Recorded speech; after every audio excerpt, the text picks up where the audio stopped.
Hoy, en el marco de los eventos académicos promovidos por el Estudio Alcocer y Abogados, tenemos el honor de poder contar con la presencia del profesor doctor Ricardo Robles Planas, catedrático de la Universidad Pompeu Fabra de Barcelona, el lugar en el cual nos encontramos. Y el profesor Robles es pues una de las voces más autorizadas en la actualidad en derecho penal, dado los importantes aportes que brindó y que constantemente brinda a la dogmática jurídico-penal. El profesor Robles es catedrático de la Universidad Pompeu Fabra de Barcelona, ha publicado múltiples artículos, monografías en distintos idiomas, y las aportaciones que brinda el profesor Robles son siempre originales, sustanciales, que incitan a la discusión, y es por ello que pues, se ha convertido en un referente para quienes estudiamos derecho penal. Y también es pues, una de las causas por las cuales es constantemente citado, referenciado por las autoridades judiciales, estudiado en la academia. Profesor Robles, muchas gracias por haber accedido a brindarnos esta entrevista, por habernos abierto las puertas de su casa acá en la Universidad Pompeu Fabra de Barcelona. Muchas gracias. Gracias a ustedes, es un placer poder conversar este rato aquí en mi casa sobre las cuestiones que a ustedes les interesen y que evidentemente pues, también son de mi agrado, ¿no? Gracias a ustedes. Gracias, profesor. Profesor, en esta aproximación, para poder entrar a los temas de discusión, en la dogmática jurídico-penal de tradición alemana, existe una aproximación a los problemas que se vienen suscitando y pues son espacios en los cuales se coloca en cuestionamiento la capacidad de rendimiento de las distintas instituciones y conceptos que se vienen empleando anteriormente. Y entonces, la pregunta que yo tendría que hacerles, en esta aproximación, ¿se advierte dentro de su línea de investigación un lugar preponderante que se le otorga a la teoría de las normas? ¿Cuál es el fundamento de que esto sea así? Bueno, la pregunta es una pregunta pues, muy interesante y difícil de responder porque es muy amplia. Sin embargo, bueno, pues me ha ocupado o me está ocupando mucho tiempo el estudio de la teoría de las normas como fundamento del sistema o de la teoría del delito, porque descubrí en ella primero una tradición alternativa a la tradición que hemos heredado de parte de la doctrina mayoritaria en la reflexión sobre la teoría del delito de las últimas décadas, ya casi podemos decir del último siglo, de los últimos 100 años, que es la tradición heredada del sistema clásico y neoclásico, la conocida como sistemática clasificatoria, que proviene de la tradición de von List, Welling, después Metzger, a continuación Welsel con el finalismo y evidentemente realizando pues, aportaciones y modificaciones sustanciales al sistema, pero sin variar los ejes fundamentales del mismo, y bueno, después ya en la tradición de Roxin fundamentalmente, e incluso de Jacobs. El sistema clasificatorio, categorial, que hemos heredado proveniente de esta línea de estudio de la teoría del delito, bueno, pues no es la única forma de construir los ejes fundamentales o los momentos fundamentales de la teoría de la responsabilidad penal. Existe una posibilidad o un sistema alternativo que proviene de la tradición iniciada en Europa por Binding, y que lamentablemente no tuvo un desarrollo posterior lo suficientemente intenso, ni mucho menos homogéneo, de tal manera que quedó pues huérfana, vamos a decir así, de continuación a raíz de la muerte, del fallecimiento de Binding en 1920, y que no resurge o no vuelve a aparecer como sistemática o teoría alternativa a la dominante hasta muchísimo, muchísimo después, ¿no? Es cierto que precisamente un autor finalista, Armin Kaufmann, en el año 1954, realiza alguna incursión en la teoría de las normas de Binding, ¿no? Pero es una incursión la de Armin Kaufmann todavía muy marcada por el finalismo que estaba muy presente en su forma de concebir el derecho penal, y por tanto muy parcial o muy sesgada a la teoría de las normas de Binding, a pesar de que es el suyo, el libro de Armin Kaufmann, el de 1954, Lebendig und Totes, en la teoría de la norma de Binding, es uno de los grandes libros de la dogmática jurídico-penal moderna. Pero ese no es un momento todavía de resurgir de la teoría de las normas de la tradición de Binding, sino que es en un momento posterior, en torno a los años 80, curiosamente de la mano de dos autores, uno alemán y otro español. El autor alemán que retoma la tradición es Frisch, Wolfgang Frisch, mi maestro alemán, uno de los profesores que más me han influido de aquel país. En su obra, en su escrito de habilitación, Vorsatz und Risiko, dolo y riesgo, ahí ya apunta claramente a retomar, ¿no?, la teoría de las normas como fundamento del sistema del delito. Paralelamente, Mir Puig, el maestro de mi maestro español, el maestro del profesor Silva, en los años 80 también inicia toda una reconstrucción de la teoría del delito sobre la distinción entre norma de conducta y norma de sanción, norma primaria, norma secundaria. Y por tanto esos dos momentos yo los pondría encima de la mesa como los dos momentos del resurgir de la nueva etapa de la teoría de las normas en la dogmática penal moderna. Luego, evidentemente, vinieron más autores que la han trabajado, entre ellos pues, el propio profesor Silva en su aproximación al derecho penal contemporáneo, en España también el profesor Molina Fernández, luego yo mismo. En Alemania, pues claramente hay que mencionar a Freund y después, con posterioridad, a Renzikowski, que son dos autores que han trabajado muy en la línea de la teoría de las normas. Pero sigue siendo una visión minoritaria del sistema general o de la teoría general de la responsabilidad penal. Sigue siendo minoritaria, aunque va en aumento, hay un cierto renacer.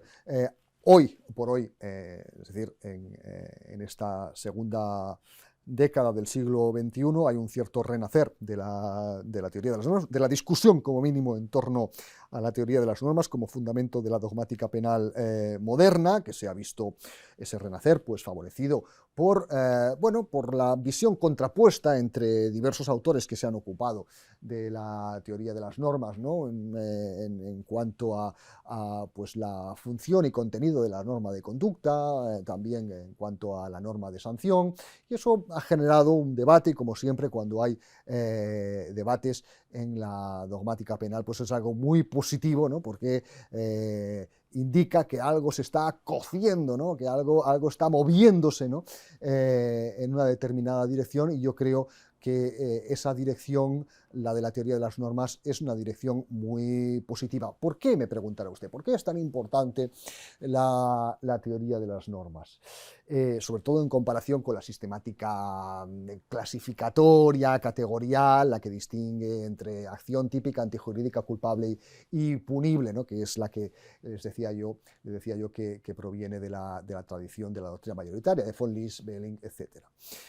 Bueno, pues mi querencia o mi preferencia por la tradición de la construcción del sistema sobre la base de la teoría de las normas en lugar de sobre las categorías o compartimentos clásicos es clara.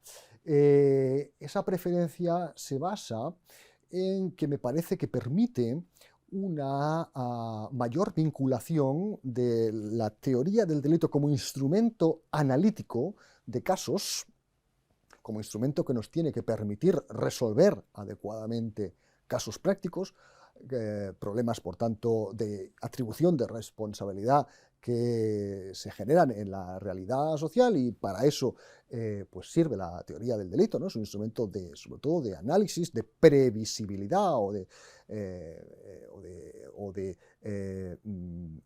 que se entrega a manos del juez y del práctico para que puedan resolver con mayor facilidad casos prácticos y cuestiones complejas, altamente complejas, que plantea la responsabilidad penal. Bien, pues creo que la sistemática basada en la teoría de las normas permite vincular ese instrumento analítico, un resolutorio de casos, mucho mejor que la teoría tradicional, con consideraciones de tipo material. Y esto, puede parecer un tanto contradictorio o paradójico con el creador, con la perspectiva o con la tradicionalmente asignada característica de formalista al creador de la teoría de las normas, a Binding, ¿no? Siempre se ha dicho que Binding pues, era un formalista y un positivista jurídico, ¿no? Que no le importaban los contenidos, sino pues, más bien pues, la forma, ¿no? De esos contenidos, o la letra de la ley, ¿no? Bueno, podríamos discutir durante muchísimos ratos si efectivamente esto es así o no es así en Binding. No lo vamos a hacer aquí porque si no agotaríamos todo el tiempo del que disponemos. Yo tengo mis reservas, yo creo que Binding no fue ni mucho menos tan formalista como se le ha atribuido con posterioridad, pero en todo caso sí que creo que el instrumento que nos legó, el de la teoría de las normas, sí que nos permite una aproximación mucho más material a los problemas que la teoría o el planteamiento clásico categorial o basado pues, en los niveles analíticos al uso. Una vinculación material ¿a qué? Bueno, pues una vinculación material a los dos grandes ámbitos o dos grandes clases de normas, que es la primera distinción o la primera estación, ¿no? a la que uno llega cuando trabaja con la teoría de las normas, la distinción entre norma de conducta y norma de sanción. La distinción entre norma de conducta y norma de sanción permite efectuar una distinción básica, fundamental para la responsabilidad penal, y vincularla a su vez con consideraciones estrictamente materiales. Mientras que las normas de conducta se refieren o afectan al ámbito de la antinormatividad, es decir, de lo prohibido y no prohibido, es decir, del ejercicio correcto o incorrecto de libertad general de actuación de los ciudadanos. Ese sería el ámbito propio de la norma de conducta. En la norma de sanción aparece el legislador penal, que es el que toma una decisión respecto de la punibilidad de las infracciones del orden de libertad de los ciudadanos determinado con arreglo a la norma de conducta. Por tanto, es un segundo nivel de análisis vinculado a la específica función del derecho penal en tanto en cuanto orden sancionador, o orden de castigo, orden penalizador de las infracciones de el orden general de libertades, ¿no? Que viene determinado por la norma de conducta. Naturalmente, en uno y otro ámbito, las cuestiones materiales se plantean de forma muy diversa, mientras que la idea central que debe regir en el ámbito de la norma de conducta o de la antinormatividad es qué es aquello que puede legítimamente prohibirse a los ciudadanos, restringiendo por tanto su libertad de actuación. Ese es la primera gran pregunta, el sentido material del primer gran ámbito. En el segundo gran ámbito, la norma de sanción, la pregunta material es distinta. ¿Qué puede castigarse con pena? No con cualquier otra reacción, sino qué puede castigarse con pena. Es decir, ¿cuáles de aquellas conductas infractoras del orden de libertad merecen y necesitan pena. Aquí hay merecimiento y necesidad de pena como criterios rectores materiales fundamentales de esa segunda decisión, que es la propia y la específica del legislador penal y también del penalista, cuando analiza un caso o del propio legislador a la hora de enfrentarse a la prohibibilidad penal y a la subsunción bajo pena de una determinada realidad. Son, por tanto, dos decisiones básicas, elementales, muy importantes, pero que se rigen por parámetros distintos y que bueno, ya determinan de forma clarísima bueno, pues cuáles tienen que ser los principios rectores a tener en cuenta en uno y otro ámbito. Fíjese en este sentido, ya con esto concluyo esta primera respuesta general, fíjense en este sentido que la teoría del delito basada en la teoría de las normas permite una vinculación mucho mayor entre la teoría de la responsabilidad y la asunción o la identificación de las funciones político-criminales fundamentales, las decisiones político-criminales fundamentales que hay que adoptar en el derecho penal. La decisión de prohibir algo, si eso forma parte o no de la libertad general de actuación, y la decisión de castigar ese algo con pena. A partir de aquí, evidentemente, se desarrolla, se ramifica, se concreta todo un mundo de cuestiones, pero yo diría que eso es lo que esencialmente propone, o la ventaja fundamental de la teoría de las normas con respecto a la clasificatoria, al análisis clasificatorio clásico de la doctrina mayoritaria, ¿no? Donde esas cuestiones pues no tienen ese vínculo material o político-criminal tan marcado o tan fuerte. Gracias, profesor. Muy interesantes las reflexiones. Y tal vez permítame preguntarle, en este espacio de prohibición, es decir, los principios a los que se tiene que atender para materialmente prohibir una conducta, ¿cuáles serían estos criterios? Porque entendemos que a veces se busca tal vez vincularse a, por ejemplo, la noción de bien jurídico, la protección del bien jurídico, ¿no? Pero se dice que esto tiene un carácter limitado, no es suficiente para establecer el ámbito de libertades garantizadas, ¿no? ¿A qué criterios se atiende? Bueno, esa es una pregunta también compleja de responder, obviamente, ¿no? Sí, es cierto que la doctrina mayoritaria hasta la fecha ha trabajado sobre la base de la teoría del bien jurídico, usted la acaba de mencionar, ¿no? Como teoría que debe regir las decisiones de legitimación con respecto a la prohibición o no de conductas. Claro, es cierto también que la teoría del bien jurídico, bueno, pues ha mostrado sus limitaciones y así han sido puestas de manifiesto, ¿no? Por sus críticos. Sigue habiendo detractores, pero yo creo que, sigue habiendo partidarios, pero yo creo que los detractores, o al menos algunas de las críticas de la teoría del bien jurídico, pues son claramente atendibles o no se pueden ignorar o desconocer, ¿no?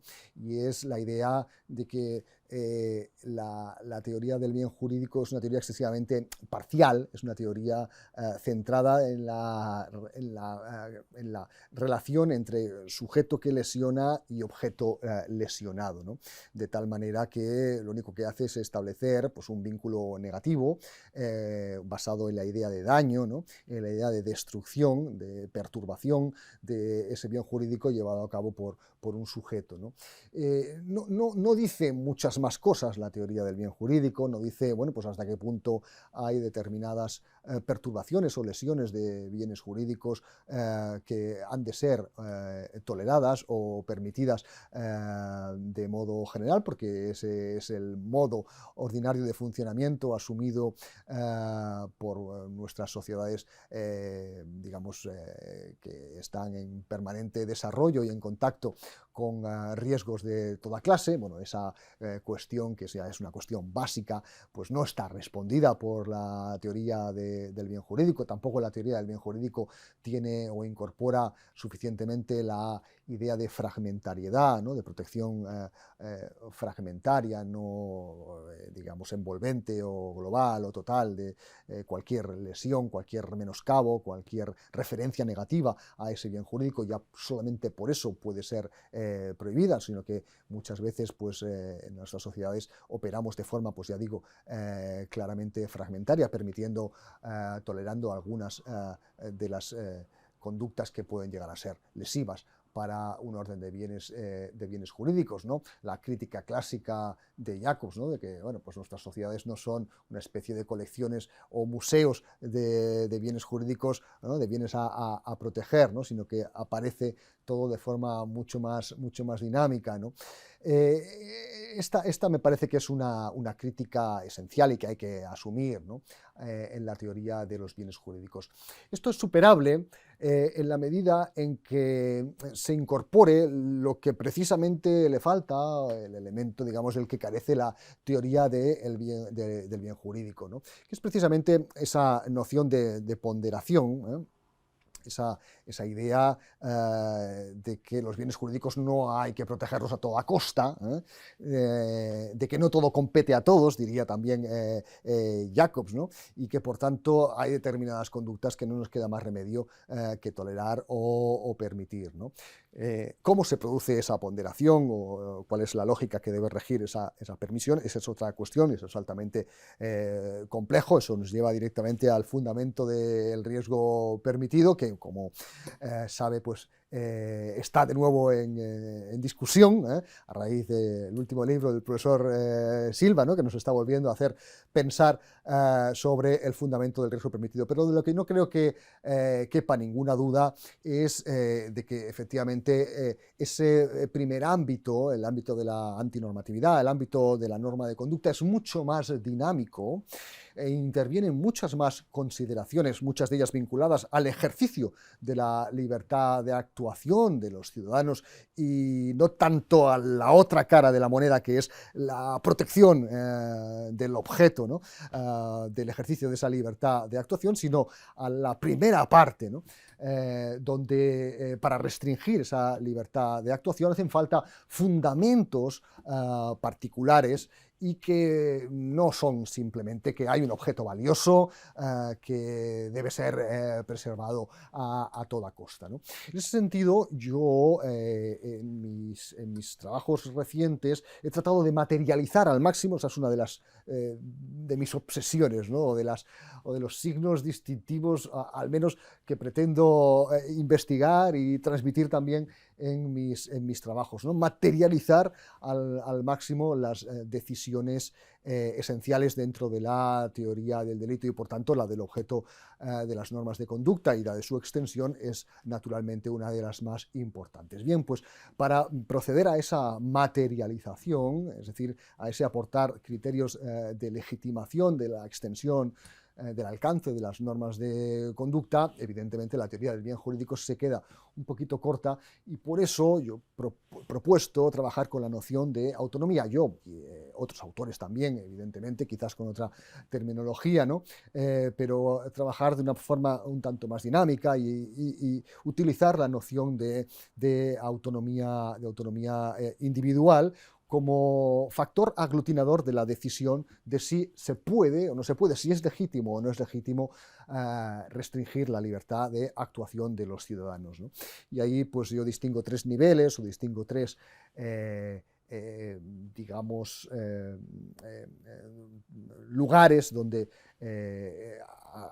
concentrar o aglutinar la argumentación material al respecto, ¿no? La autonomía como exclusión, si uno lesiona el derecho de exclusión de ajeno, ¿no? De otro ciudadano, bueno, pues está lesionando su autonomía.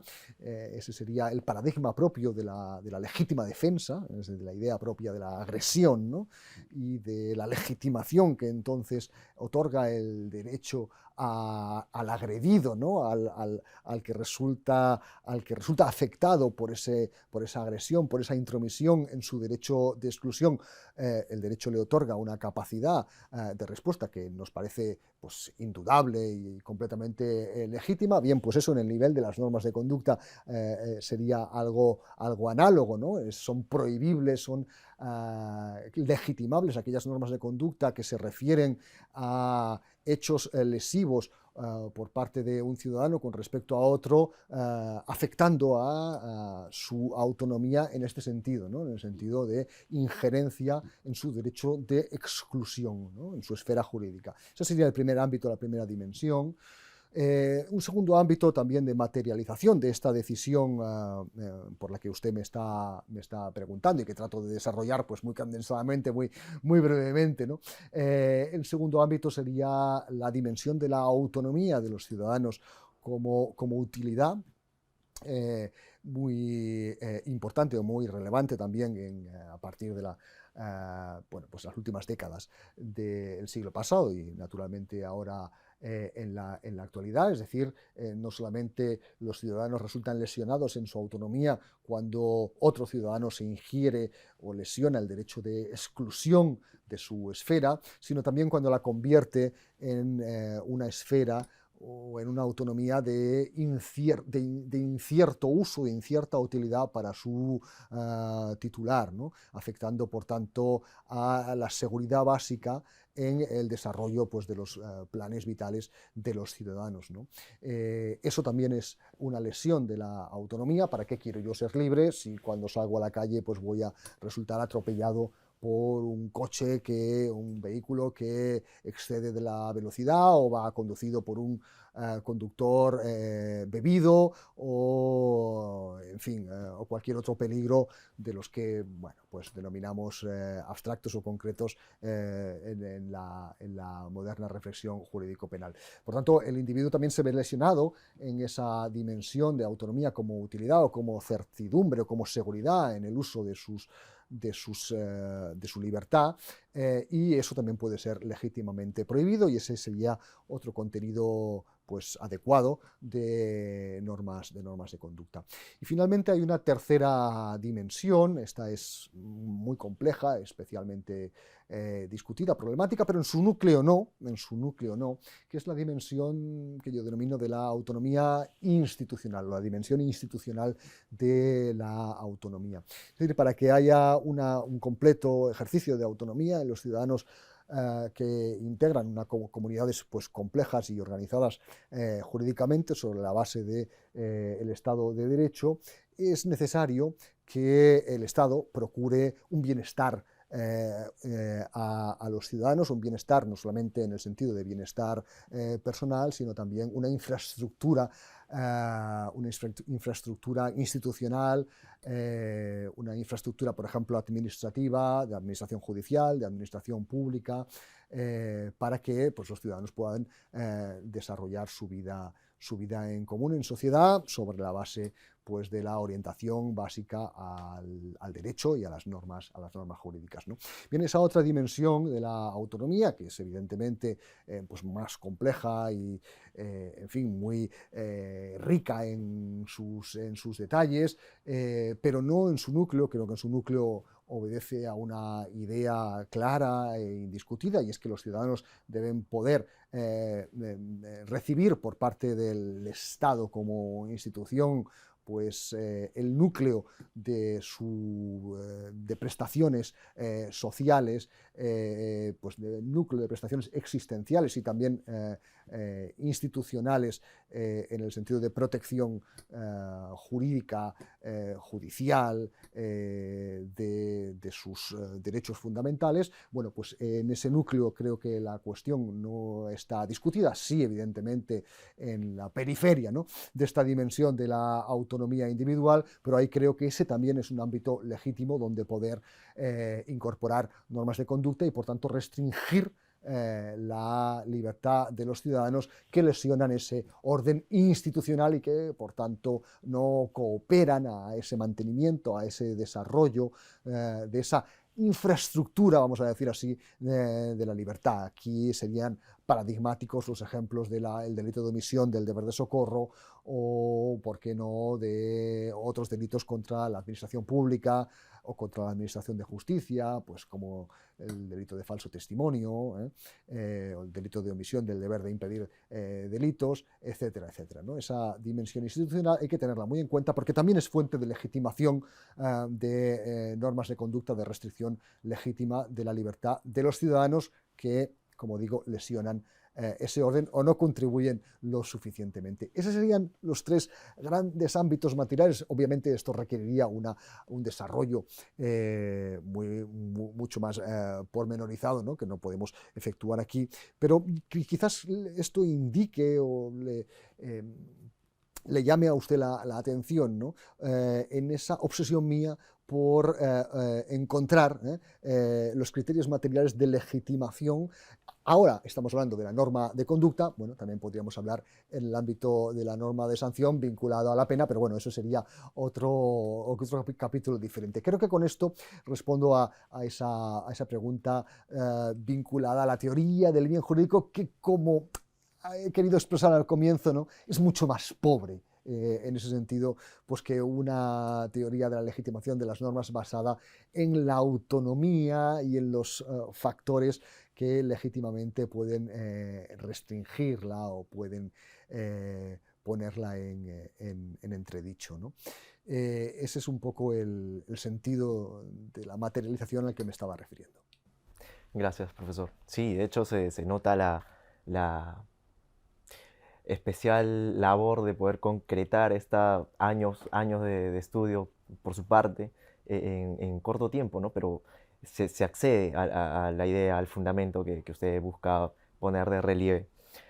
Profesor, y en este caso, precisamente sobre la determinación del contenido de la norma de conducta, ¿cuál es el lugar que ocupa el resultado típico, si es que acaso ocupa un lugar, ¿no? ¿Y cuál es la consecuencia de que ello sea así? Bien, voy a tratar de ser un poco más breve en mi respuesta para que podamos seguir conversando, porque esta sería también otra pregunta que requeriría un larguísimo desarrollo, dado que ha ocupado a la dogmática penal, como usted sabe, durante muchísimo tiempo, ¿no? La posición del resultado dentro de la teoría del delito, el papel que juega el resultado dentro de la teoría del delito. Digamos, obviando estas larguísimas e interminables, a veces, discusiones, yo sigo pensando, soy de la opinión de que el resultado no desempeña ningún papel en el ámbito de la norma de conducta. No así en el ámbito de la norma de sanción. El ámbito de la norma de sanción es un requisito de punibilidad de primer orden. Pero fíjese, esta es otra de las ventajas de trabajar con la sistemática de las normas, de la teoría de las normas, ¿no? Que permite colocar cada cosa en su lugar adecuado, ¿no? y otorgarle el valor que se merece sin que hayan interferencias, ¿no? Creo que en el resultado tenemos un buen ejemplo de esto que le estoy diciendo, ¿no? En cuanto a la norma de conducta, a mí me parece que el resultado no desempeña ningún papel. Eso me parece obvio, aunque de nuevo hay algunas voces autorizadas, ¿no? Que pondrían en cuestión esta afirmación, pero a mí me sigue pareciendo más convincente entender que el resultado no forma parte de la norma de conducta, en tanto en cuanto la norma de conducta pues es un mandato, está dirigida al ciudadano determinándole ex ante a la realización de un comportamiento, en el caso de los delitos digamos de omisión, o prohibiéndole que lleve a cabo un determinado comportamiento. Por tanto, la norma de conducta dialoga con su destinatario en el momento ex ante, ¿no? Determinando cuál es la conducta jurídicamente correcta. Conducta jurídicamente correcta, eso es lo que puede pretender una norma de conducta, una norma de comportamiento, ¿no? Influir en el ciudadano indicándole cuál es el camino que el ordenamiento jurídico estima preferible, no solamente preferible, sino además jurídicamente debido, ¿no?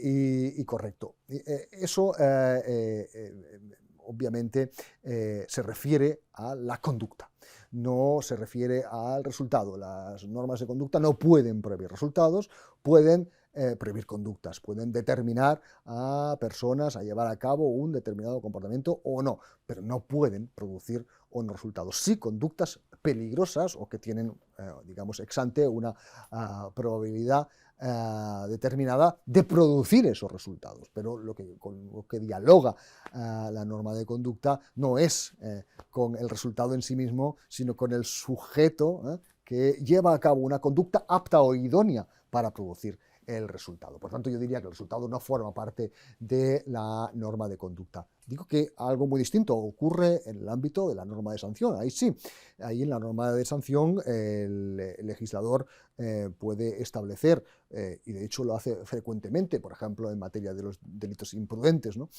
Que el resultado sea un requisito de punibilidad imprescindible, no así en los dolosos, porque en ellos tenemos la posibilidad del castigo de la tentativa, ¿no? Pero en los delitos imprudentes o en determinados delitos de peligro, donde se exige un determinado resultado de peligro, los delitos de peligro concreto, por ejemplo, ¿no? Es un instrumento político-criminal de decisión sobre castigar o no castigar determinadas infracciones de normas de conducta, la de esperar, la de constatar ex post, ahora sí, que se haya producido o no un resultado objetivamente imputable a la conducta en cuestión, ¿no? Un resultado que sea emanación o expresión de esa conducta en cuestión y por tanto esté vinculada con ella con un determinado nexo normativo. Bueno, ese es un requisito de punibilidad fundamental, un instrumento, por tanto, político-criminal de primer orden, ¿no? Para restringir el mundo de lo punible o marcar, como diría, establecer, como diría Binding, marcas de altura jurídico-penales, marcas de punibilidad, el ámbito de lo prohibido es siempre más amplio que el ámbito de lo castigado con pena o de lo punible, ¿no? Bueno, pues el ámbito de lo punible o castigado con pena viene determinado por esas marcas de altura, ¿no? Que no tienen por qué relacionarse con el momento ex ante ni con la infracción en sí misma de una norma de conducta, sino que pueden establecer otros requisitos añadidos, en este caso el requisito de la producción de un resultado y, como digo, en esa dimensión, sin menoscabar, digamos, esa función político-criminal, pues el resultado sí que desempeña un papel en la punibilidad, pero no en el ámbito de la norma de sanción. Esa sigue siendo la postura que más me convence, aunque desde luego esto es discutido por ilustres colegas también. Muy esclarecedoras las posiciones, profesor. Y precisamente en la idea de poder desentrañar o acceder a aquella conducta que el derecho desaprueba, la pregunta esencial es saber en qué momento y bajo qué consideraciones podemos ya afirmar que tal conducta está desaprobada por el derecho. ¿Qué componentes debe tener esta conducta para poder afirmar esto? Y esto, bueno, enlazado con la siguiente pregunta. ¿Cuál es la derivación de que se llegue a afirmar de que no puede existir un injusto que no sea culpable? Le digo esto también porque previamente le comentaba que la Corte Suprema de Justicia del Perú ha llegado a hacer esta afirmación, ¿no? Que no cabe que existe un injusto no culpable, o al menos lo ha colocado que para la materialidad del delito tiene que existir un injusto culpable, sin colocar la coma, donde usualmente se colocan. ¿Cuál es la trascendencia de esta afirmación? Bueno, vamos a ver, son dos preguntas creo que parcialmente distintas.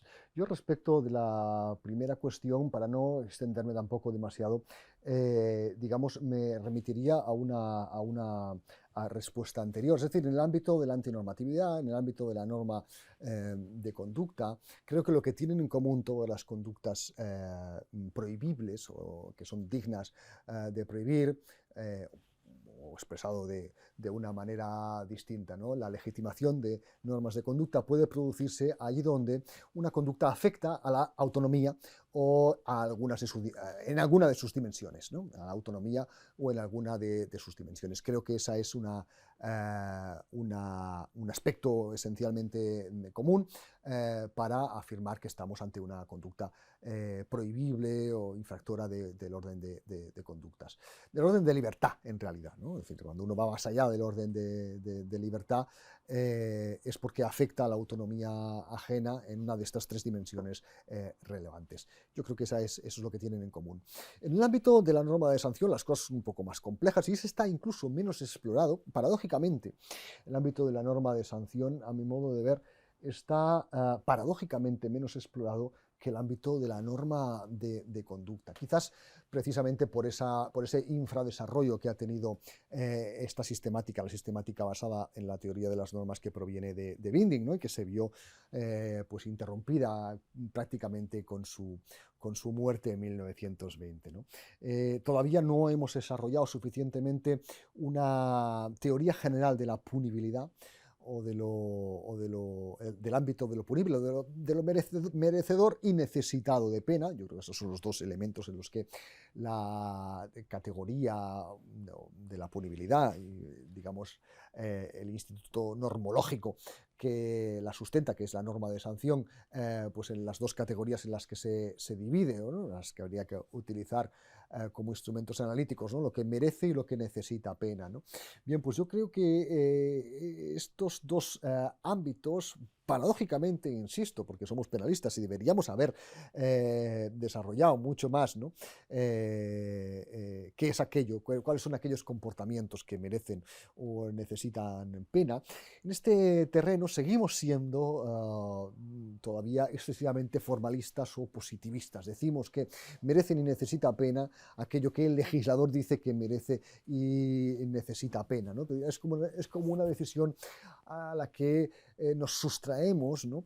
Como si los teóricos del derecho penal o una teoría legitimadora o preocupada por la legitimación integral del derecho penal, no solamente de la restricción de la libertad de actuación, sino también del castigo bajo pena, pues como si fuera algo que no fuera competencia nuestra, ¿no? Sino que tuviera que ser decidido única y exclusivamente con criterios políticos, con criterios, digamos, democráticos del legislador que promulga leyes según su arbitrio, ¿no? Pero yo creo que, aunque esto en buena medida ha sido así durante mucho tiempo, otro de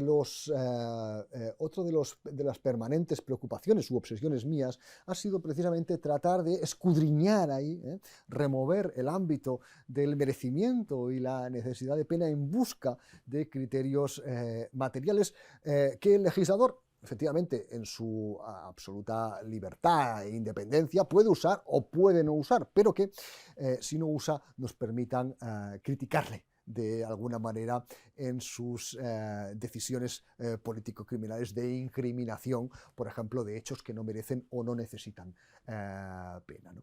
Digamos, este es otra de las grandes patas, de las grandes obsesiones que caracterizan mi planteamiento, mi aproximación, ¿no? Sistemática al derecho penal, y yo sé que en ese punto, de nuevo, pues se están produciendo, se producen discusiones con otros colegas que no ven así las cosas para nada, ¿no? Y que creen pues que efectivamente las decisiones que adopte el legislador pues solamente se pueden cambiar o se pueden revocar o se pueden criticar en la medida en que sean inconstitucionales, o bien venga otro legislador posteriormente y modifique esa decisión, incorporando pues una nueva norma, derogando las anteriores, etcétera. Es decir, no habría un espacio de juego argumentativo, valorativo, lo suficientemente trazado, rico, para que los dogmáticos, los profesores de derecho penal, los científicos del derecho penal, pudiéramos trabajar en ese ámbito, en el ámbito de la norma de sanción de las decisiones sobre merecimiento y necesidad de pena. A mi modo de ver, nada más lejos de la realidad. Yo soy partidario de seguir buscando siempre respuestas a esas preguntas que evidentemente el penalista se formula. Muy bien, esto el legislador penal ha decidido, imaginemos, ¿no? Incriminar conductas como lanzar piropos por ejemplo, a personas, a mujeres, fundamentalmente por la calle, porque entiende que esto atenta pues, contra o la libertad sexual, la integridad moral o el honor de las mujeres, ¿no? O de las personas que reciban el piropo o el insulto o el improperio o el exabrupto de aquellos otros pues, que lo lanzan, ¿no? sobre esas personas, ¿no? Bien, esta es, por ejemplo, una decisión político-criminal que se ha adoptado en un ordenamiento, en el Código por parte del legislador penal recientemente en España. Y uno pues puede tomar la siguiente actitud al respecto. Muy bien, pues si esto lo ha dicho el legislador, será que esta conducta, ¿no? La conducta de realizar de proferir una expresión molesta, quizás humillante, quizás no, pero que en todo caso pues afecta de algún modo a la otra persona, eso es una conducta que merece pena. Bueno, si ha decidido el legislador, pues ahí no hay nada que decir, y no hay ya ningún elemento que discutir. Yo me resisto a eso, me resisto a eso. Yo pienso que las decisiones positivizadas del legislador deben ser sometidas a escrutinio racional por parte de cualquier jurista, pero muy particularmente por parte de los que nos dedicamos a eso. Y bueno, a pesar de que sea en expresión pues, de una racionalidad democrática y formalmente pues impecable, pues porque así se ha promulgado por el Parlamento, a pesar de eso hay que buscar esa racionalidad material, esas razones, ¿no? Que oponer al destinatario del castigo, de la pena, y decirle a ese sujeto, a ese señor, mire, esto no solamente lo vamos a castigar porque el legislador o una mayoría ha dicho que hay que castigarlo, sino porque tenemos muy buenas razones para hacerlo, más allá de que somos la mayoría los que queremos que no se produzcan esas conductas pues, de acoso callejero o de lo que sea. Y es que creemos que esto afecta de forma sustancial, relevante, a la otra persona y que esa conducta, merece pena, merece ser castigada, merece un reproche ético-social de primera magnitud, porque está negando, cosificando, humillando, atentando a la dignidad de la otra persona. Y eso es inasumible con respecto a los fundamentos básicos de convivencia que nos hemos dado en esta sociedad. Por tanto, no es que solamente una mayoría quiera castigar eso, sino que materialmente esta conducta contiene los elementos identificadores de una conducta socialmente intolerable, porque atenta o menoscaba contra derechos y contra la subjetividad básica de otra persona, ¿no?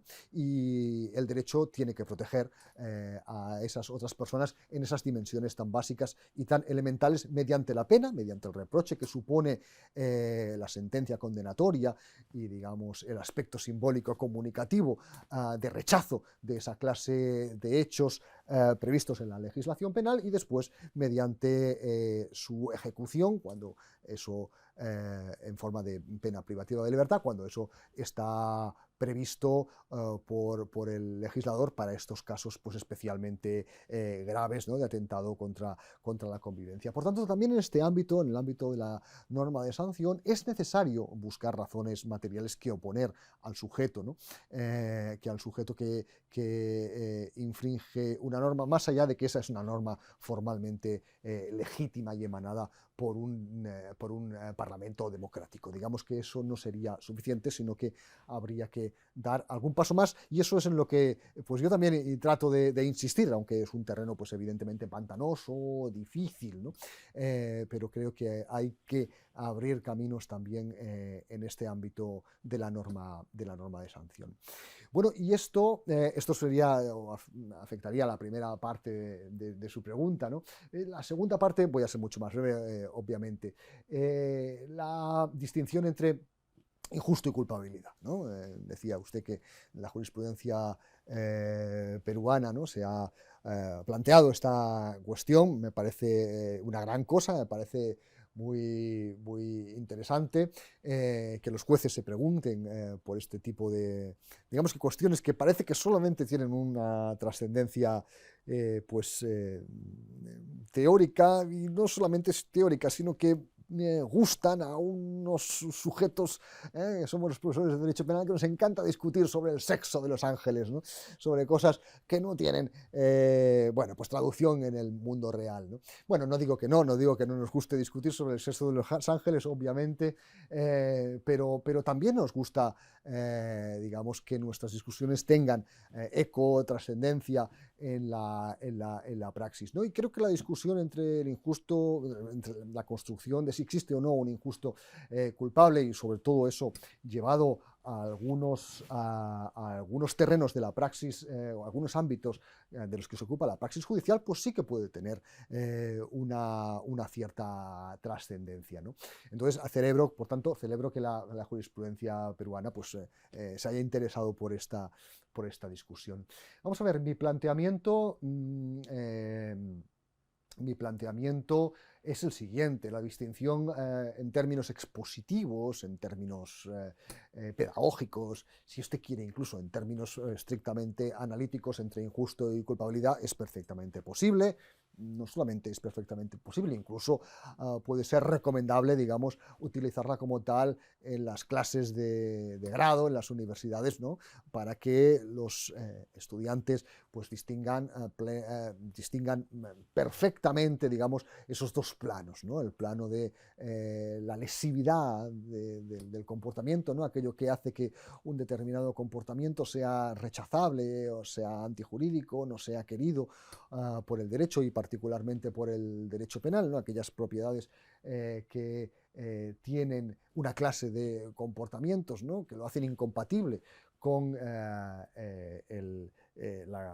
reglas básicas de la convivencia. Ese sería el plano, digamos, del injusto, lo que vendría a ser la lesión de bienes jurídicos, y otro es el plano de las posibilidades de reproche al sujeto que lleva a cabo ese comportamiento, ¿no?, en el nivel de la culpabilidad, ¿no? Si eso no es posible, reprochar, imputar subjetivamente, imputar personalmente, diría Santiago Mir, a el sujeto el haber llevado un comportamiento antijurídico, un comportamiento injusto, ¿no? Las condiciones que permiten la imputación personal a ese sujeto de ese comportamiento. Digamos que este plano, digamos, descriptivo, más pedagógico, explicativo, pues es perfectamente posible esa distinción. Lo que pasa es que cuando los penalistas discutimos sobre si existe o no el injusto no culpable, particularmente desde las discusiones que también emprendieron pues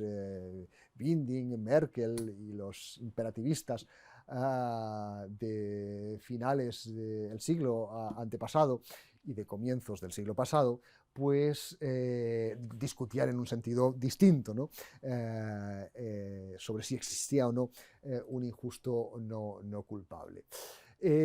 Yo sigo en este segundo sentido, ¿no?, en el sentido, digamos, estrictamente dogmático, no pedagógico, expositivo o analítico, sino en el sentido estrictamente dogmático, es decir, el papel que juega la construcción de un injusto no culpable en la teoría del delito. Bueno, pues yo soy fundamentalmente escéptico al respecto. Es decir, creo que efectivamente si el derecho penal trabaja con normas de conducta, es decir, si la decisión fundamental, primera decisión fundamental a la que un penalista se enfrenta es si estamos ante un comportamiento antinormativo o no, antinormativo, contrario a la norma de conducta, y si entendemos que las normas de conducta solo pueden dirigirse a ciudadanos capaces de dialogar con ellas, capaces de recibirlas, de recibir su mensaje, porque las entendemos como normas de determinación, y así es como las entiendo yo también, como normas de determinación, es decir, como establecimiento de deberes jurídicos a los ciudadanos en el uso de su libertad general de actuación en aras al respeto a la autonomía ajena, entonces necesariamente se debe requerir que en el destinatario de esa norma haya capacidad de imputación, capacidad de culpabilidad, es decir, exista un mínimo de culpabilidad, de capacidad de comprender y de dirigir el comportamiento de la persona conforme a esa comprensión, y también la comprensión de la norma y la exigibilidad en el sentido clásico de las categorías de la teoría del delito, como para poder entablar con ese destinatario un diálogo y, por tanto, determinarle para que lleve a cabo un comportamiento. Cuando eso no es posible, es decir, cuando no se produce ese diálogo entre norma y destinatario, porque el destinatario carece de la capacidad para ello, entonces denominar a eso que produce el ciudadano que no ha estado guiado por la norma de conducta, pero que tampoco ha infringido esa norma de conducta, porque la norma de conducta no ha llegado a influirle, porque no ha podido, eso que produce ese ciudadano, llamarlo injusto, que sería la contrapartida, ¿no?, al entendimiento de que existe un injusto no culpable, llamar eso injusto, pues no me parece adecuado, no me parece lo suficientemente ajustado al concepto de injusto, ¿no? Yo diría que el injusto requiere capacidad de culpabilidad. Lo otro que producen los sujetos imputables o que no tienen capacidad de culpabilidad, bueno, pues son conductas peligrosas, son conductas negativas, de afectación de bienes jurídicos, etcétera, pero yo no los denominaría conductas contrarias a la norma o conductas injustas en el sentido de contrarias a la norma, ¿no? Por eso yo diría estos ámbitos, estos hechos, ¿no?, los llevados a cabo por sujetos inimputables o no culpables, en realidad no pertenecen al mundo del derecho penal en sentido estricto, ¿no? Pertenecen a otro mundo, al mundo de los peligros, al mundo de las conductas de las que hay que tratar de protegerse, pero no son terreno propio del derecho de la pena, del derecho penal, ¿no? El derecho penal solo se ocupa de aquellas conductas que tienen la suficiente configuración interna por parte de su autor como para desautorizar ese mensaje que la colectividad dirigimos a los otros ciudadanos, ¿no?, y en ese sentido rebelarse contra la voluntad general colectiva, y para eso pues es necesario que esa desautorización se produzca por parte de un sujeto competente, diría Jacobs, por un sujeto culpable en términos más clásicos, y efectivamente lo sigo viendo de esta manera. Sí, sí, profesor, gracias. Y claro, se advierte con las palabras que usted da, pues me queda la duda, ¿no? ¿En qué medida la norma de conducta penal se ve vulnerada por las personas que carecen de esta culpabilidad, ¿no? Entiendo que a eso apunta su reflexión también.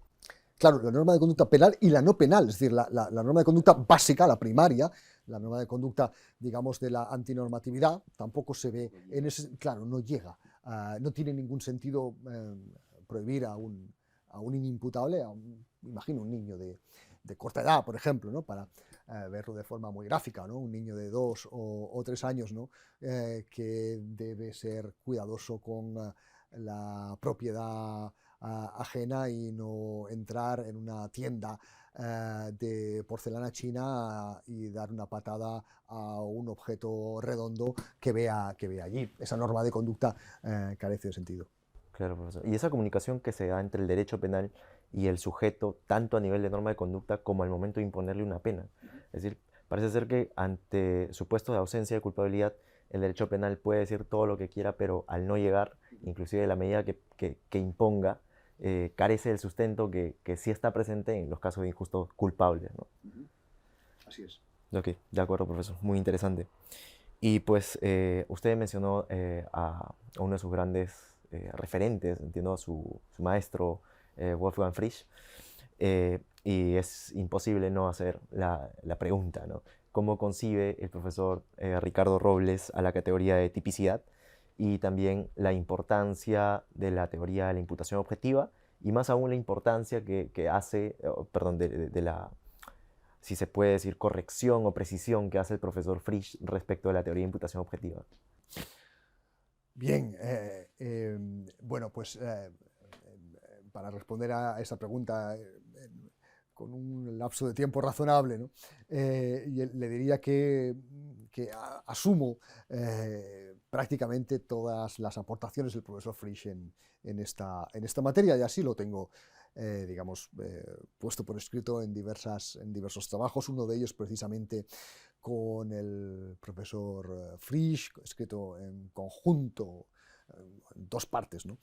La suya y yo la mía, de un libro que se tituló Desvalorar e imputar, sobre la imputación objetiva en derecho penal, y donde pues, él subraya evidentemente los rasgos fundamentales de su concepción sobre la tipicidad objetiva, sobre la teoría del comportamiento típico, y yo, pues, humilde o modestamente, trato de subrayar lo que es importante en Frisch, ¿no? Como novedoso y como especialmente atendible en el desarrollo de esa institución tan importante, ¿no?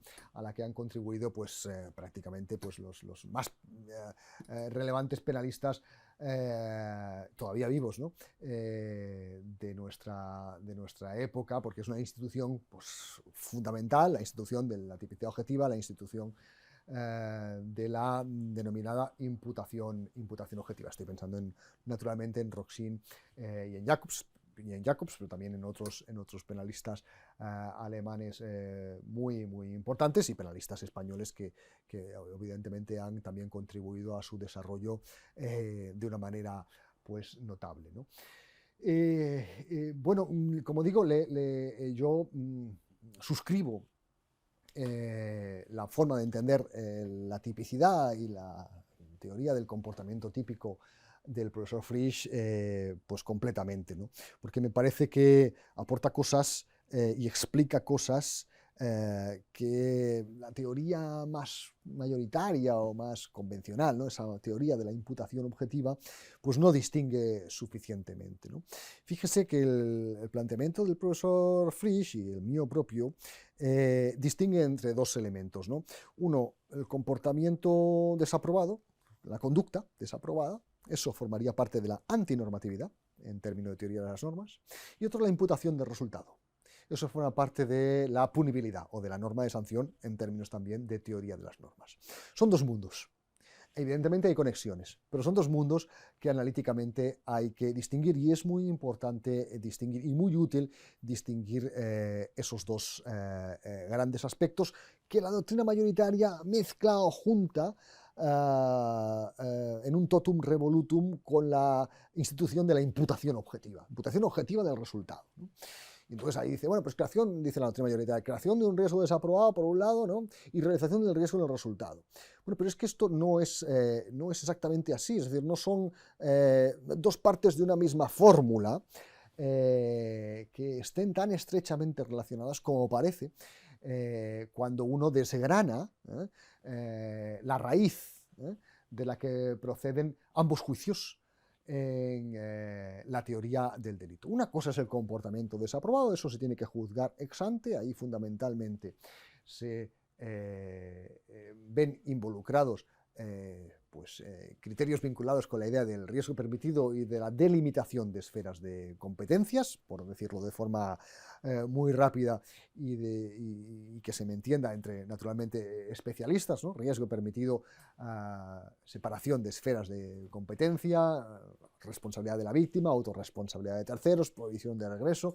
Todos estos son los ítems o los vectores con los que trabajamos habitualmente nosotros. Este es el mundo de la teoría del comportamiento desaprobado, donde ahí fundamentalmente hay que trabajar siempre ponderando, ¿no? Ponderando entre libertad general de actuación y protección o restricción de esa libertad en aras a los intereses protegidos, la autonomía, los bienes jurídicos, etcétera, etcétera, ¿no? Y eso hace que el comportamiento se deba emitir un juicio sobre ese comportamiento, que pasa o no pasa ese filtro, ¿no? El comportamiento está desaprobado, el comportamiento no está desaprobado, desaprobado ex ante. Eso es muy importante porque determina ya un carácter, una nota, una característica de ese comportamiento, que es un comportamiento prohibido o no prohibido. El comportamiento prohibido en el ámbito de los delitos dolosos pues implica de forma automática, ¿no? Su carácter como tentativa. En los delitos imprudentes todavía no, pero no olvidemos que los delitos imprudentes también tienen que pasar por el filtro del análisis de si es un comportamiento desaprobado o no desaprobado en primer lugar. Entonces, esta es una fuente de análisis o un primer ámbito de análisis de los problemas de la teoría de la tipicidad objetiva. Un segundo bloque de análisis tiene que ver con la contemplación ex post del fenómeno, del delito, y ver si el resultado que se ha producido en la realidad puede retrotraerse a ese comportamiento desaprobado en ese primer nivel analizado bueno, pues con esas notas que he mencionado, ¿no? Y allí se abre también todo un campo de criterios, de problemas que tienen pues su propio campo de discusión, sus propias dinámicas, ¿no? En función de cuál sea el sentido que se le quiera dar al castigo de los delitos de resultado. Y ese es otro grupo de problemas distintos, ¿no? Que no hay que mezclar con la teoría del comportamiento desaprobado, ¿no? En este ámbito, pues, por ejemplo, de la norma de sanción y de la imputación en sentido estricto del resultado, pues es donde podríamos plantear las conductas, los casos de conducta alternativa ajustada a derecho o de posibles interrupciones del nexo de imputación, ¿no? Donde también podemos plantear si en el resultado físico-natural que se produce se está realizando un riesgo permitido o un riesgo prohibido. A veces se realiza una dimensión permitida del riesgo inicialmente creado, que puede estar prohibido, pero en un sentido distinto respecto del cual se ha realizado en el resultado. Bueno, esas son las cuestiones que hay que analizar en este segundo nivel. Y yo digo, ya le digo que me parece que la teoría del comportamiento desaprobado, que proviene del profesor Frisch en ese sentido, es un instrumento de análisis mucho más preciso que el utilizado por la teoría mayoritaria, ¿no? Y por eso creo que es preferible y a mí me parece que hay que utilizarlo y, digamos, desarrollarlo y seguir desarrollándolo, evidentemente, ¿no? Por parte de la doctrina y de la jurisprudencia, claro. Sí, profesor, ciertamente el libro del profesor Frisch, que escribió en coautoría con usted, presenta muchas de estas ideas novedosas y que en realidad a veces uno al aproximarse al estudio de la teoría de imputación objetiva llega a asumir ciertas afirmaciones, pero accediendo a estas ideas se da cuenta de nuevas propuestas, de cosas que se habían dejado pasar, ¿no? Y ciertamente es un libro pues, muy, muy recomendable. Profesor, y luego llevando todas estas consideraciones al ámbito de la atribución de responsabilidad dentro de la empresa, ¿no?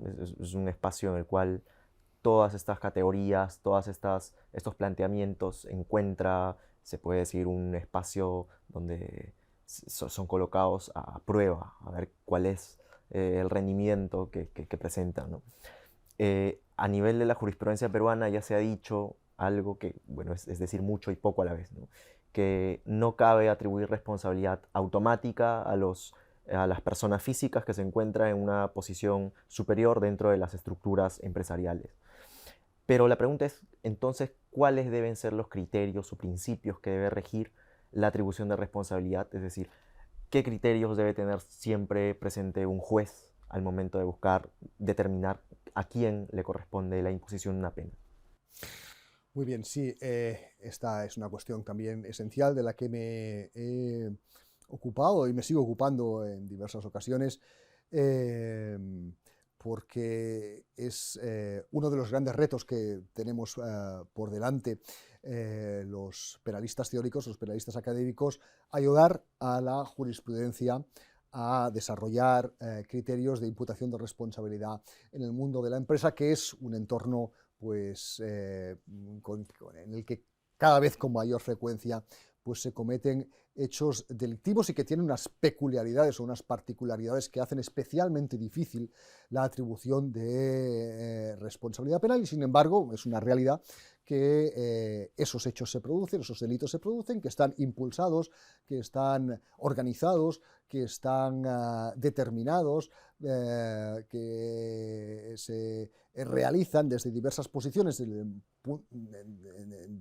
la empresa por personas físicas que integran pues en diversos niveles jerárquicos y funcionales dentro de la empresa, y que por tanto pues hay que poder atribuir adecuadamente y ayudar a la jurisprudencia, a los jueces, a atribuir adecuadamente responsabilidad penal cuando se enfrentan a la resolución de un caso de estas características, que como digo pues es ya algo no excepcional como era hace unos cuantos años, ¿no? Sino el pan nuestro de cada día en la jurisdicción penal. Bien, en este sentido, en efecto, creo que nuestro reto, el reto de los académicos, de los penalistas, es tratar de actualizar, y allí donde no sea posible actualizar, pues modificar, transformar, introducir, aportar nuevos instrumentos para un adecuado análisis de la responsabilidad penal de los diversos sujetos que aparecen involucrados en la comisión de un hecho delictivo en la empresa. Y aquí es donde nos hemos dado cuenta de que tenemos todavía un terreno importante por avanzar, por recorrer. Es verdad que ya hemos llegado a muchos puntos de consenso. Uno de ellos es que no cabe la atribución formal de responsabilidad automática de responsabilidad a un sujeto por el mero hecho de ocupar una posición, digamos, de dirección dentro de la empresa. Eso sería tanto como traicionar un principio fundamental del derecho penal, que es el principio de culpabilidad, es decir, no cabe responsabilidad objetiva por el cargo. No, la responsabilidad penal es siempre culpabilística y por tanto requiere la constatación de la realización de un comportamiento típico, objetiva y subjetivamente típico, por acción o por omisión, a título de autoría o a título de participación, más allá de que además pueda estar justificado o exculpado en su caso, lo que no es frecuente en el mundo de la empresa. Pero por tanto hay que constatar que concurren los requisitos de la responsabilidad penal también en sujetos que ocupan cargos directivos dentro de la empresa, por muy intuitivo que nos parezca, ¿no?, que la mayor parte de las veces, ¿no?, en muchas ocasiones tienen la culpa, ¿no?, diríamos en el lenguaje coloquial, ¿no?, de que en una determinada empresa se cometan hechos delictivos. Bueno, esas aproximaciones intuitivas no valen en derecho penal, es decir, por tanto, la jurisprudencia tiene que poder fundamentar con un título de imputación, de atribución de responsabilidad válido, reconocido, por tanto, no simplemente formal, la responsabilidad penal de cualquier persona que integre una estructura empresarial. Desde este punto de vista le decía que tenemos el reto de que a veces los instrumentos que estamos utilizando, que se han utilizado tradicionalmente para ello, pues han sido unos instrumentos no pensados precisamente para este tipo de criminalidad, ¿no?, para este tipo de contextos o de situaciones pues, de interacción de diversos sujetos en diversas posiciones horizontales y verticales, ¿no? Estos instrumentos que son instrumentos de atribución de responsabilidad pues, clásicos, como por ejemplo la teoría del dominio del hecho, o los criterios vinculados a la autoría en términos clásicos, o la denominada teoría objetivo formal, donde lo decisivo es la ejecución del hecho delictivo, y eso es lo que lleva aparejada, ¿no?, la decisión de la autoría. Estos son criterios clásicos que nos han funcionado muy bien para concretar la responsabilidad penal fuera del mundo de la empresa, en el ámbito de la delincuencia, digamos, interpersonal, ¿no? Pero cuando los incorporamos o los queremos utilizar en el mundo de las organizaciones, pues estos criterios sencillamente no son válidos, no llegan a soluciones adecuadas, ni justas, ni correctas, y por tanto hay que desecharlos, modificarlos, hay que actualizarlos, hay que trabajar con otros criterios que sean operativos en el mundo de la empresa.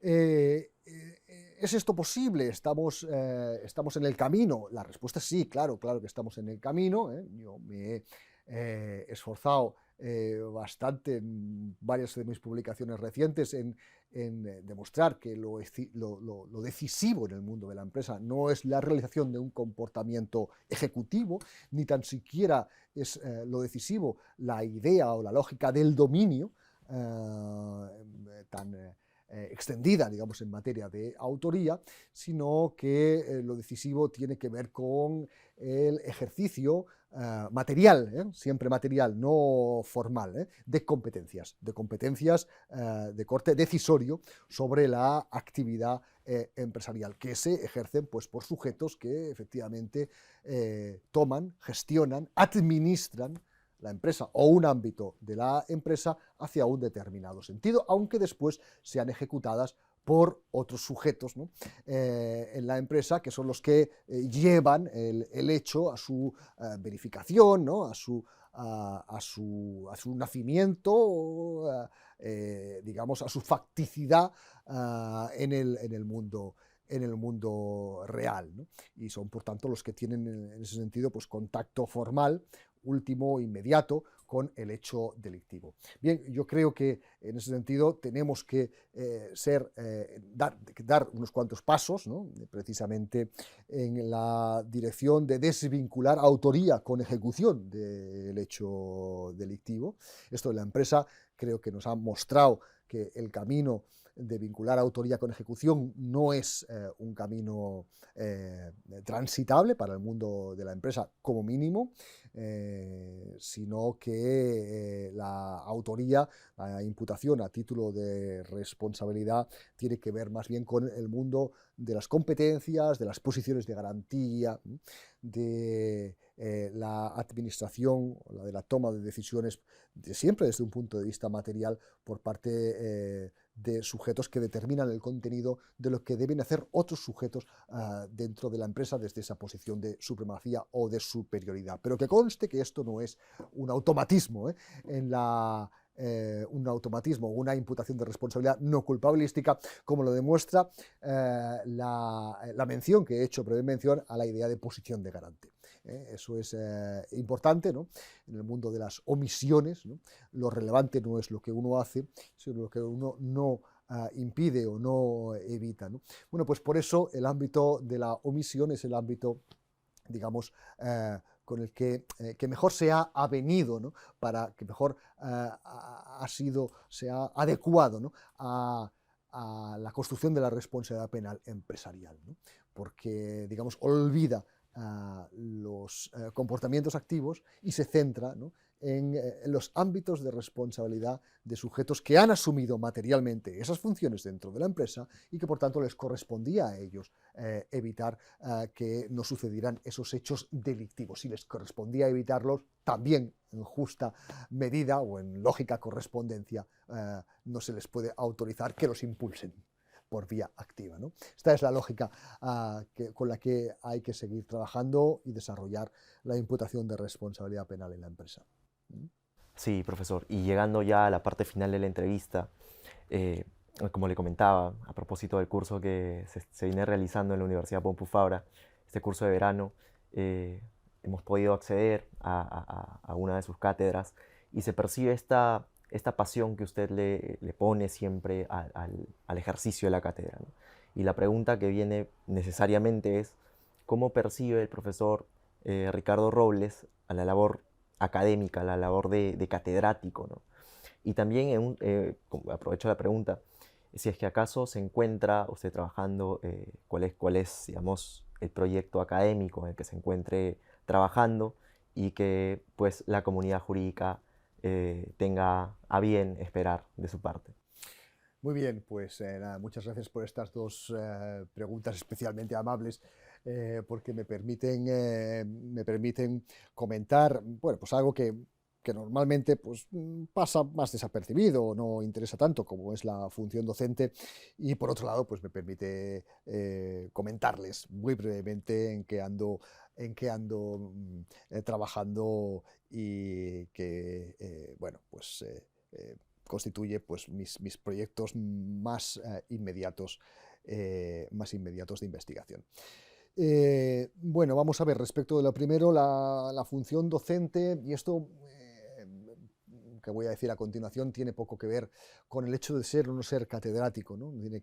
Tiene que ver con esas, digamos, categorías académicas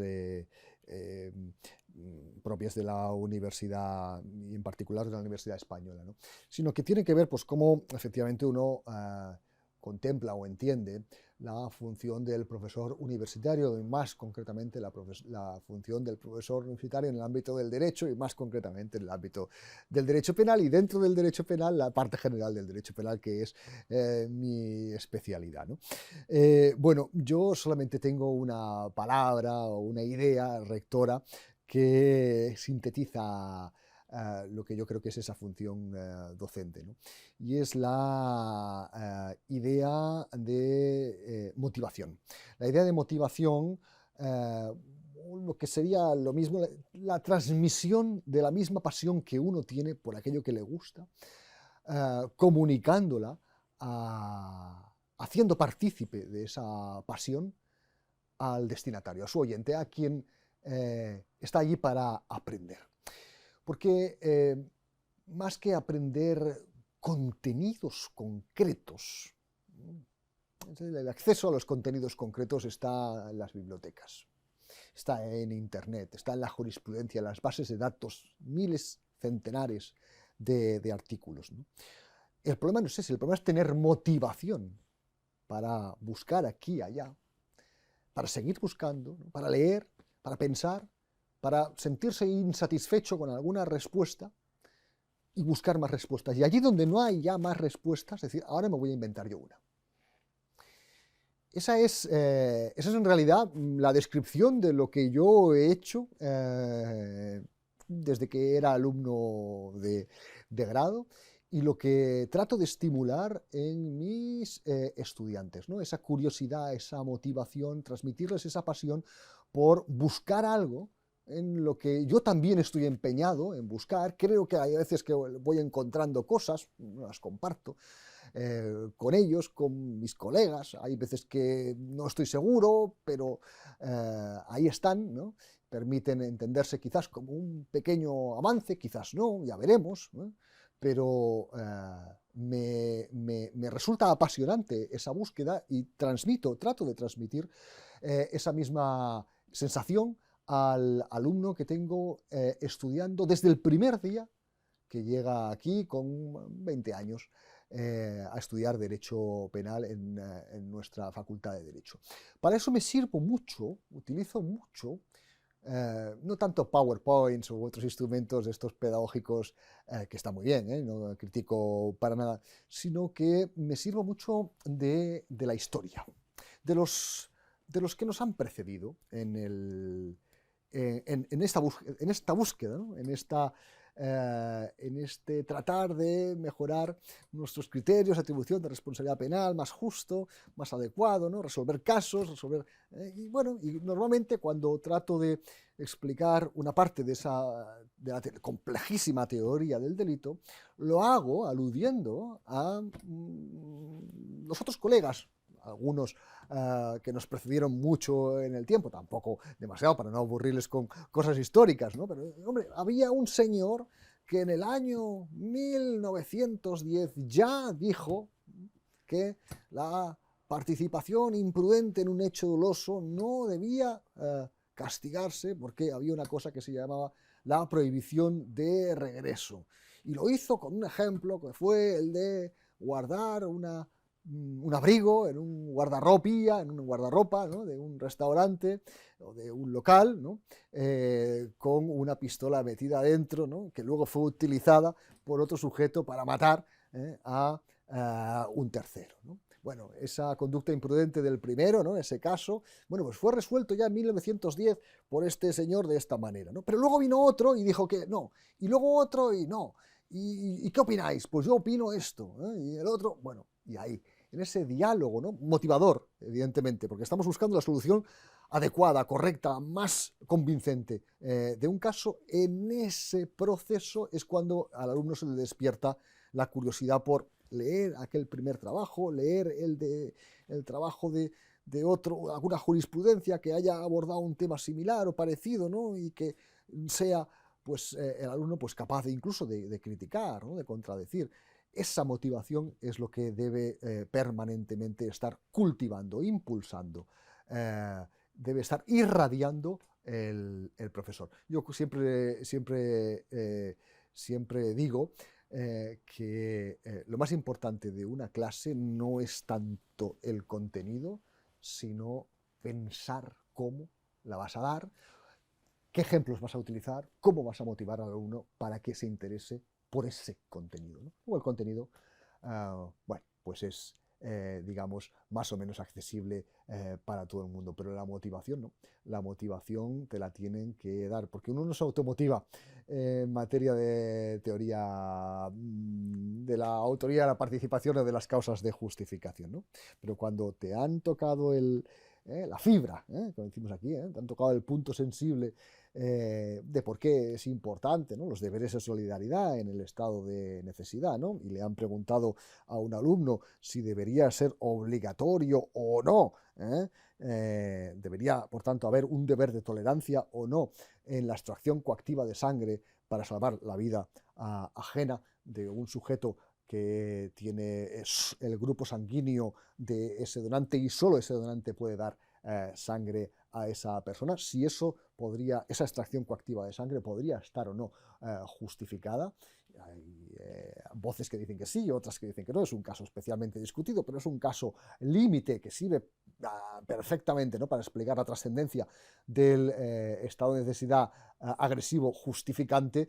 Pues eso es lo que hace que el alumno después se quede pensando y diga, pues si digo que sí, entonces luego un riñón tendré que decir que sí, no, ¿dónde pongo la frontera? Si digo que no, estoy siendo muy insolidario, ¿dónde ponemos ese límite en el estado de necesidad agresivo? Eso es básicamente la función del profesor en ese terreno, ¿no? No es nada fácil, no es nada fácil, es un reto que tenemos que cultivar permanentemente. Bien, y nada, en cuanto a los proyectos de investigación, bueno, pues voy a centro básicamente en dos. Uno en el ámbito de la teoría general del delito y otro en el ámbito del derecho penal económico. En el ámbito de la teoría del delito, pues obviamente estoy trabajando en la segunda edición de mi libro Teoría de las normas y sistema del delito, un libro que apareció hace ya 3 años, un libreto pequeñito y que ya en el prólogo pues expliqué que era un libro que estaba en construcción y por tanto sigo construyendo lo que buenamente puedo, ¿no? De la teoría de las normas y el sistema del delito, desarrollando al máximo esa gran línea de trabajo que me ha llevado los últimos años, y estoy en esa segunda edición. Espero que pronto pueda ver la luz. Y en el ámbito del derecho penal económico, bueno, pues estamos, no solamente yo, sino todo el grupo de investigación, toda el área de derecho penal de esta Universidad Pompeu Fabra, enfrascados. Estamos trabajando en un proyecto de investigación del Ministerio, financiado por el Ministerio, sobre la imputación subjetiva en el derecho penal económico. Y por tanto estamos trabajando en diversos sectores, ¿no? de esta macroidea o de este macroconcepto que es la imputación subjetiva en el mundo de la empresa, del derecho penal económico y de la empresa, y de ahí pues saldrá, espero que no tarde mucho tiempo, una monografía bueno, digamos, firmada por los investigadores que conformamos pues, el grupo de investigación en Derecho Penal Económico de esta universidad, y bueno, a la cabeza del cual estamos los tres catedráticos, el profesor Silva, el profesor Ragués y yo mismo, ¿no? Que tratamos de coordinar como buenamente podemos, pues bueno, pues este importante grupo, digamos, y maravilloso en realidad, ¿no? Grupo de penalistas que nos vincula, pues eso, ¿no? El estudio del derecho penal de la empresa, de esa dimensión, ¿no? de esas nuevas realidades, ¿no? De las que hablábamos anteriormente, y por tanto, el desarrollo de la teoría del delito ahí, precisamente, y bueno, el ámbito de la imputación subjetiva es uno de los grandes ámbitos que hay que investigar con detenimiento. Bueno, y en eso estamos dedicados. Muchas gracias, profesor. De hecho, la Universidad Pompeu Fabra cada vez se convierte en se puede decir, una fuente de importantes penalistas, un foco de atención para quienes nos interesa abordar, acercarnos a profundidad al derecho penal. Muchas gracias por esta valiosa entrevista. Nos quedamos con las ganas también de plantearle muchas más preguntas. Hay tantos temas y siempre es un placer poder escuchar pues, las impresiones interesantes que incitan a la discusión que usted brinda.